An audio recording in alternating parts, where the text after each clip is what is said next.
जय Hind to all the officers. कैसे हो आप लोग? उम्मीद करता हूँ बहुत ही अच्छे होंगे। मेरा नाम है प्रतीक।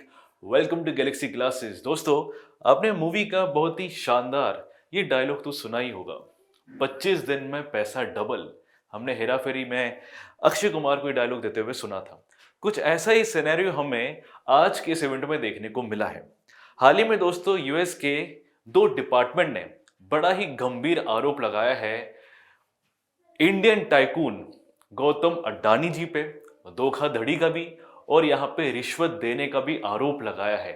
और इसी चीज को मद्देनजर रखते हुए हाल ही में कीनिया के जो राष्ट्रपति है रूटो साहब, इन्होंने दोस्तों अड्डानी जी के साथ जो भी प्रोजेक्ट से लगभग 2.5 बिलियन US डॉलर के थे, इसको दोस्तों कैंसल कर दिया है। शेयर प्राइस की बात करें अड्डानी कंपनीज की, वो भी दोस्तों गिर चुके हैं। तो भाई क्या है मामला? राहुल गांधी जी क्यों इनकी अरेस्ट की मांग कर रहे हैं? सबको यहाँ पे डिटेल में डिस्कस करेंगे। तो चलिए दोस्तों शुरू करते और बात करते आखिर हमें क्या सिनेरियो देखने को मिला है। तो सबसे पहले कीनिया के जो राष्ट्रपति है, इनका नाम है दोस्तों विलियम रूटो। ठीक है। अब इन्होंने दोस्तों क्या किया है, भरे पार्लियामेंट में स्पीच देते हुए इन्होंने बोला है कि भाई साहब, जितने भी हमारे जो प्रोजेक्ट्स है, खासकर यहाँ पे दो प्रोजेक्ट्स देखने को मिलेंगे। एक तो एयरपोर्ट का प्रोजेक्ट है, ठीक है, और साथ ही साथ यहाँ पे एनर्जी के रिगार्डिंग हमें प्रोजेक्ट्स देखने को मिल रहे थे केनिया और यहाँ पे अडानी कंपनीज के बीच में। अगर यहाँ पे वैल्यू की बात करूं, लगभग 2.5 बिलियन US डॉलर का प्रोजेक्ट हमें देखने को मिल रहा था बीच में। और यहाँ पे इन्होंने सीधा बोल दिया है पार्लियामेंट में कि हम इस डील को कैंसिल कर रहे हैं। रीजन क्या बताया? रीजन ये बताया है कि गौतम अड्डानी पे हाल ही में जो इनका जो पार्टनर नेशन और साथ ही साथ इनका जो एक इंटेलिजेंस इन्वेस्टिगेटिव एजेंसी है, ये यहां पे बोल रहे हैं कि गौतम अड्डानी पे आरोप है, बहुत ही संगीन आरोप है। किसका? रिश्वत देने का और साथ ही साथ धोखाधड़ी। किसके? यूएस इन्वेस्टर्स पे। तो ये एक बहुत बड़ा आरोप देखने को मिल रहा है। ठीक है। अब ये ऐसी चीजें दोस्तों कि इंटरनेशनल मामला तो अब ये बन गया। ठीक है। कई सारे जो मीडिया आपको जो ग्रुप्स देखने को मिल रहे हैं, खासकर फॉरेन मीडिया की बात करूं, तो यहां पे इस चीज को कवर कर रहे हैं। मामला क्या है देखो, अडानी ग्रुप में आप देखोगे तो दो बहुत ही इंपॉर्टेंट कंपनीज हैं। एक तो अजूर कंपनी है और साथ ही साथ अडानी ग्रीन कंपनी। ठीक है। इन्होंने दोस्तों क्या किया, अब सरकार तो कई सारे कॉन्ट्रैक्ट्स निकालती है और यहाँ पे रिन्यूएबल एनर्जी के रिगार्डिंग सरकार हमारी बड़ा ही यहाँ पे एक्टिव है। तो यहाँ पे सोलर पावर प्रोजेक्ट्स के रिगार्डिंग यहाँ पे सरकार ने कई सारे कॉन्ट्रैक्ट्स निकाले और इसको पाने के लिए अडानी ग्रुप की जो कंपनीज है, इन्होंने जो भी भारत के जो ऑफिसर्स हमें देखने को मिलते हैं, इनको लगभग 2200 करोड़ का रिश्वत दिया है। ये आरोप है नंबर 1। नंबर 2, इस प्रोजेक्ट को पाने के लिए और इसको एज अ पोर्टफोलियो की तरह प्रेजेंट करने के लिए अडानी साहब की जो कंपनी है, इन्होंने यूएस इन्वेस्टर्स से लगभग यहां पे 3 बिलियन US डॉलर का जो फंड है in the form of bond उठाया है। अब प्रॉब्लम यह है दोस्तों, आरोप तो इन्होंने लगा दिया है यूएस डिपार्टमेंट ऑफ जस्टिस और यहाँ पे जो सिक्योरिटी और एक्सचेंज कमीशन है यूएस का, इन्होंने बोला है कि अगर यहाँ पे आने वाली टाइम में अगर ये रिश्वत लेने का आरोप है और यहाँ पे सिद्ध भी हो जाता आने वाली टाइम में, तो भाई साहब जो यूएस इन्वेस्टर का जो पैसा इसमें लगा हुआ है इनके प्रोजेक्ट में, अदानी जी के प्रोजेक्ट में, तो भाई साहब यहाँ पे तो यूएस सिटीजन्स तो भैया नुकसान में चले जाएंगे जिन्होंने पैसा लगा दिया है। ये तो फ्रॉड ही हो गया ना एक तरीके से। तो भाई ये चीज हमें इंडाइटमेंट के फॉर्म में देखने को मिलता है। इंडाइटमेंट का दोस्तों मतलब होता है कि यहाँ पे फॉर्मल तरीके से यूएस की सरकार क्या कर रही है, पर्याप्त सबूतों के साथ किसी पे आरोप लगा रही है। बट याद रखना, इंडाइटमेंट का मतलब ये नहीं होता है कि वो इंसान गिल्टी हो गया। तो ये अभी गिल्टी तो साबित नहीं हुए, बट पर्याप्त सबूत जरूर है इनको यहां पे आरोप लगाने के लिए। ठीक है। तो ये चीज हमें देखने को मिलती है। और अगर मैं बहुत ही स्पेसिफिक भाषा में बोलूं तो यूनाइटेड नेशन का जो यहाँ पे जो एजेंसी है, वो यहाँ पे बोल रही है कि सिक्योरिटीज फ्रॉड हमें देखने को मिले हैं और साथ ही साथ ये जो रिश्वत लेने का जो आरोप इन पे लगाया है, ये बहुत ही ज्यादा कंसर्निंग है। अब देखो इसके वजह से क्या है दोस्तों, भारत की छवि भी खराब हो रही है इंटरनेशनल लेवल पे। अब यहाँ पे अडानी जी पे क्या होगा दोस्तों, भाई किसी भी कंपनी का जो ग्रोथ है वो तो ट्रस्ट पे रहता है। अब यहाँ पे ट्रस्ट नहीं होगा, अब जितने भी इनके जो प्रोजेक्ट्स यहाँ पे ओवरसीज देखने को मिलेगी, वहां पे इनको दिक्कत होगी। सिंपल सी बात है। सीधा इन्होंने बोला है कि अडानी साहब ने लगभग 3 बिलियन US डॉलर का यहाँ पे फंडिंग उठाई है यूएस के इन्वेस्टर्स से किस फॉर्म में? तो बॉन्ड के फॉर्म में इन्होंने पैसे उठाए हैं, इस शर्त में कि भाई मैं आपको आने वाले 2 दशकों में क्या होगा, मैं आपको यहाँ पे आरओआई मतलब रिटर्न ऑन इन्वेस्टमेंट दूंगा। अभी आप पैसे लगा लो, फिर भाई क्या होगा, 25 दिन में पैसा डबल, वैसा वाला ही सीन है, ठीक है। और लगभग 2 बिलियन यूएस डॉलर का यहाँ पे प्रॉफिट की बात इन्होंने यहाँ पे की है, अच्छी बात है। बट प्रॉब्लम यहाँ पे क्या है दोस्तों, कि ये जो प्रोजेक्ट है जो इन्होंने कीनिया के साथ किया था, एक तो इंटरनेशनल एयरपोर्ट जो नारोबी जो केन्या का कैपिटल है वहां पे इसको मॉडर्नाइज करना चाहते थे, इन्हीं को ये प्रोजेक्ट मिला था। और साथ ही साथ यहाँ पे एनर्जी के रिगार्डिंग भी डील हुई थी, लगभग 2.5 बिलियन यूएस डॉलर का था। अब कीनिया दोस्तों के अभी जो विलियम रूटो साहब है जो यहाँ के राष्ट्रपति है, ये दोस्तों प्रो यूएस है। और यूएस भाई जो भी डिसीजन लेगा तो इनको तो भाई फॉलो करना पड़ेगा। वो अलग बात है कि एक इंडिपेंडेंट नेशन है, बट यहाँ पे इम्पैक्ट तो आते ही है। इन्होंने पूर्ण तौर से यूएस का नाम नहीं लिया है, बट यहाँ पे पार्टनर नेशन के तौर पे इन्होंने बात रखी है। बहरहाल अब यहाँ पे बात करते हैं कौन कौन सी कंपनी है, तो ये अडानी की ही अडानी ग्रीन कंपनी और अजूर कंपनी हमें देखने को मिलती है। और यहाँ पे लगभग बोला जा रहा है कि 2200 करोड़ का रिश्वत इन्होंने इंडियन ऑफिशियल्स को दिया है। जो ये भारत के जो हमारे अधिकारी होते हैं गवर्नमेंट वाले, उन्होंने यहाँ पे बोला है कि ये रिश्वत दिया हुआ है, ठीक है।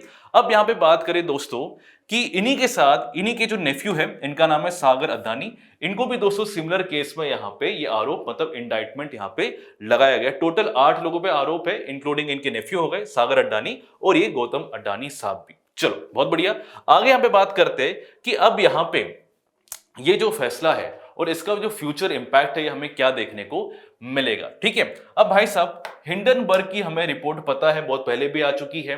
हिंडनबर्ग का तो भाई बहुत ही पहले से आरोप लगते आया अडानी ग्रुप में कि ये दोस्तों क्या करते हैं, जो भी स्टॉक ऑफ वैल्यूएशन है उसको क्या करते हैं, गलत तरीके से यहाँ पे क्या करते हैं, उसको या तो अपलिफ्ट करेंगे या उसको गलत तरीके से वैल्यूएट करेंगे, ठीक है। तो आरोप तो लगते आया है, तो भाई अब ये चीज सही भी साबित हो रही है अगर देखा जाए तो, ये भी चीज है। दूसरे यहाँ पे बात है दोस्तों कि यहाँ पे जो इंडाइटमेंट का मतलब होता है ना, कई लोग इसको गलत भी समझते हैं। इंडाइटमेंट का मतलब यह है कि हम किसी पे फॉर्मल तरीके से सबूतों के साथ, जो पर्याप्त सबूत है उस आधार पे हम यहाँ पे क्या करते, आरोप लगाते। इसका यह मतलब नहीं है कि यहाँ पे अडानी जी अभी तक गिल्टी साबित हुए हैं, तो ये जानना बहुत ही जरूरी है। अब भाई राहुल गांधी जी तो बात कर ही रहे हैं कि भाई जल्दी से जल्दी क्या करो, इनको कर दो अरेस्ट, तब जाके यहाँ पे क्या होगा, इनको भी सुकून मिलेगा। क्योंकि अडानी जी के नाम पे देखो तो इन्होंने कई सारे न्याय यात्रा और यहाँ पे कैंपेन्स भी किए थे, तो ये तो जरूर इसकी बात रखेंगे, ठीक है। बट यहाँ पे अगर मैं यूएस के पर्सपेक्टिव से बोलूं तो यूएस की जो यहाँ पे जो व्हाइट हाउस अगर मैं बात करूं, उन्होंने सिंपल बोला है कि देखिए इसके वजह से कोई भारत और यूएस के बीच में कोई डिस्प्यूट नहीं होगा, कोई स्ट्रेस रिलेशन हमें नहीं देखने को मिलेगा, जो यूएस इंडिया की जो बॉन्ड्स है अभी भी वैसे ही रहेंगे। हाँ बट ये जो स्पेसिफिक मामला है इसके रिगार्डिंग हम बात करेंगे। इसी से एक मामला दोस्तों उठ के आता है, ये है एक्स्ट्रेडिशन ट्रीटी।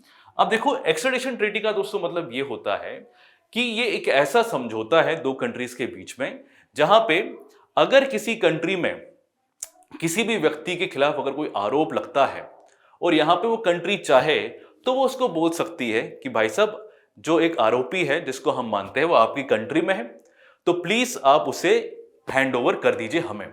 तो ये दोस्तों यहां पे फिर वो कंट्री क्या करेगी, इस समझौते के तहत उसको यहां पे भेज देगी। एक तरीके से हेल्दी रिलेशन मेंटेन करने के लिए ये एक्स्ट्रेडिशन ट्रीटी हमेशा की जाती है। बट सबसे बड़ा सवाल ये है कि भाई अब तो यूएस भी और इंडिया भी इसी ट्रीटी का पार्ट है, क्या यहां पे भारत सरकार गौतम अडानी जी को यूएस के हवाले करेगी, ये सोचने वाली बात होगी। चलो अब यहां पे बात करते हैं कि आखिर यहां पे जो जगनमोहन रेड्डी साहब है, जो फॉर्मर हमें आंध्र प्रदेश के मुख्यमंत्री देखने को मिलते हैं। अब देखो इनके ये जो मामला है ना दोस्तों, ये भी बड़े स्पॉटलाइट में आ गए थे, ठीक है। जब ये पहले सरकार में थे तो तब भी इन पे एक तरीके से इनकी सरकार में जो भी इनके ऑफिशियल्स थे उन पे भी आरोप लगाया जा रहा था कि लगभग यहाँ पे 1700-500 करोड़ का, लगभग 1750 करोड़ का दोस्तों यहाँ पे रिश्वत ली गई थी इन्हीं सरकार के अंदर के ऑफिशियल में। तो यहां पे देखा जाए तो बहुत बड़ी बात है, आंध्र प्रदेश के एक हाई रैंकिंग ऑफिसर था, उसके खिलाफ ये आरोप लगाया गया था कि लगभग 1750 करोड़ का यहां पे रिश्वत ली गई है। और ये दोस्तों अडानी में ही हमें देखने को मिलता है, इसी ग्रुप के थ्रू हुआ है।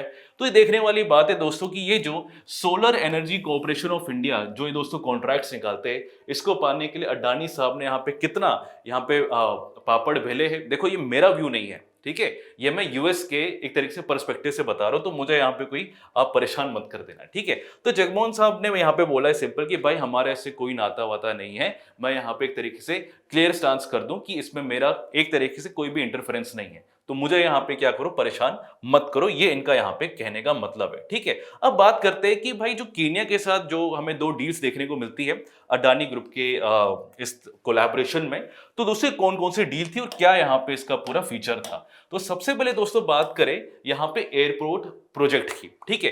ये यहाँ पे दोस्तों नारोबी में जो कीनिया का एक इंटरनेशनल एयरपोर्ट था, उसको यहाँ पे मॉडर्नाइज करने के लिए अडानी का जो ग्रुप है वो यहाँ पे क्या कर रहा था, इसका यहाँ पे पूरा मॉडर्नाइजेशन कर रहा था, इसका पूरा कॉन्ट्रैक्ट लिया गया था, ठीक है। यहाँ पे देखो नया रनवे बनाया जाएगा, कई सारे टर्मिनल फैसिलिटीज हमें मॉडर्न फॉर्म में देखने को मिलेंगे, ये अडानी जी का प्रोजेक्ट था। साथ ही साथ 30 साल का जो पूरा मैनेजमेंट डील था इस पूरे एयरपोर्ट को बनाने में, मेंटेनेंस करने में, ये 30 साल का पूरा कॉन्ट्रैक्ट देखोगे ऑपरेशन का पूरा अडानी ग्रुप ने लिया हुआ था। अच्छी बात है। अब यहाँ पे दोस्तों बात करें कि आखिर इसके वजह से कई सारा जो कीनिया के जो लोग हैं वो बड़े परेशान थे और वो हाईली प्रोटेस्ट कर रहे थे। कीनिया की जो जनता थी वो यहाँ पे बोल रही थी भाई इस डील के वजह से हमारा जो लेबर है उसे यहाँ पे परेशानी हो सकती है, ये ज्यादती है, ठीक है। और ये हर जगह होता है, जब भी यहाँ पे कोई बड़े डील्स होते हैं किसी भी कंट्री में, तो वहाँ के जो इंडिजिनियस पीपल होते हैं वो यहाँ पे प्रोटेस्ट करते हैं। ये कोई नई बात नहीं है, कीनिया के लोगों ने भी वही किया है। वो यहाँ पे बोल रहे थे कि हमारी जॉब चली जाएगी, हमारे लिए खतरा है, इस डील को बंद कर दो वगैरह वगैरह, तो ये सारी चीजें चलती ही रहती है। अब ये दूसरा अगर मैं प्रोजेक्ट की बात करूं, हमें एनर्जी के रिगार्डिंग देखने को मिलता है, वो तो एयरपोर्ट वाला था। यहाँ पे दोस्तों एक ट्रांसमिशन लाइन बिछाने की बात रखी गई थी, ठीक है। और यहाँ पे इस कीनिया की बात करूं दोस्तों, इसमें कई सारे हमें एनर्जी के फॉर्म में इंफ्रास्ट्रक्चर डेवलपमेंट देखने को मिल रहे थे, और इसको सपोर्ट करने के लिए अडानी जी सबसे पहले आए हुए थे एनर्जी डिस्ट्रीब्यूशन नेटवर्क को फैलाने के लिए। तो ये 2 प्रोजेक्ट हमें देखने को मिलते हैं, और जिसका लगभग कॉस्ट अगर आप देखोगे तो 2.5 बिलियन यूएस डॉलर का ये हमें डील देखने को मिला था। चलो बहुत ही बढ़िया। अब यहाँ पे बात करते हैं दोस्तों कि इस पूरे प्रोजेक्ट की वजह से, और अब तो यहाँ पे कैंसिलेशन वाला भी मामला आ गया, कैंसिल कर दिया है, तो जो यहाँ पे पार्लियामेंट में राष्ट्रपति ने बात रखी कि भाई हम कैंसिल कर रहे हैं, सबसे ज्यादा खुश कौन हो रहे थे यहाँ पे, जो प्रोटेस्ट कर रहे थे पहले। अब यहाँ पे लोग क्या कर रहे, बल्ले बल्ले कर रहे कि भाई अच्छा हुआ ये जो पूरा प्रोजेक्ट था अब यहाँ पे क्या हो गया, बंद हो गया है, अब हमारी यहाँ पे जीत हो गई है, ठीक है। अब ग्लोबल लेवल में क्या होगा दोस्तों, देखो नाम तो थोड़ा खराब हो गया है अडानी जी का। हिंडनबर्ग की रिपोर्ट्स भी हमें पहले देखने को मिली, और यूएस का इतना बड़ा आरोप लग गया, भाई इंडाइटमेंट ही लगा दी एक तरीके से, है ना। रिश्वत का आरोप, धोखाधड़ी का आरोप, लगभग 2200 करोड़ का यहाँ पे लगा दे रिश्वत लेने का आरोप, है कि नहीं। तो अब यूएस सिटीजन्स की बात आ गई है, इन्वेस्टर का ही पैसा लगा हुआ है ना, आप उनका नुकसान कर रहे हो। तो यहाँ पे जितने भी हमें अब इनके ओवरसीज प्रोजेक्ट्स देखने को मिलते हैं, चाहे आप मान लो म्यांमार हो गया है, या फिर आप देखो तो ऑस्ट्रेलिया वगैरह हो गया है, तो वह भी इंपैक्ट आएगा, वो भी थोड़ा क्वेश्चन मार्क तो लगाएंगे ना अपने में कि भाई साहब हम करें तो करें क्या, हम इसको अडानी प्रोजेक्ट को हम यहाँ पे कंसिडर करें कि नहीं करें। तो ये चीज देखने वाली होगी ही होगी, ठीक है। तो दोस्तों इस पूरे मामले में जो भी इंपॉर्टेंट इवेंट्स से मैंने आपको बता दिए, पूरा अच्छे से मैंने आपको बैकग्राउंड क्या मामला है और क्या इसका फ्यूचर इंपैक्ट हो सकता है डिटेल में मैंने आपको बता दिया है। अब दोस्तों जल्दी से मुझे बता दीजिए कि हाल ही में ग्लोबल सॉइल कॉन्फ्रेंस 2024 भारत में किस शहर में हुआ था, यह आपको बताना है। अगर वीडियो इन्फॉर्मेटिव लगा तो जरूर शेयर कीजिए, लाइक करो, सब्सक्राइब करना ना भूलें। जय हिंद।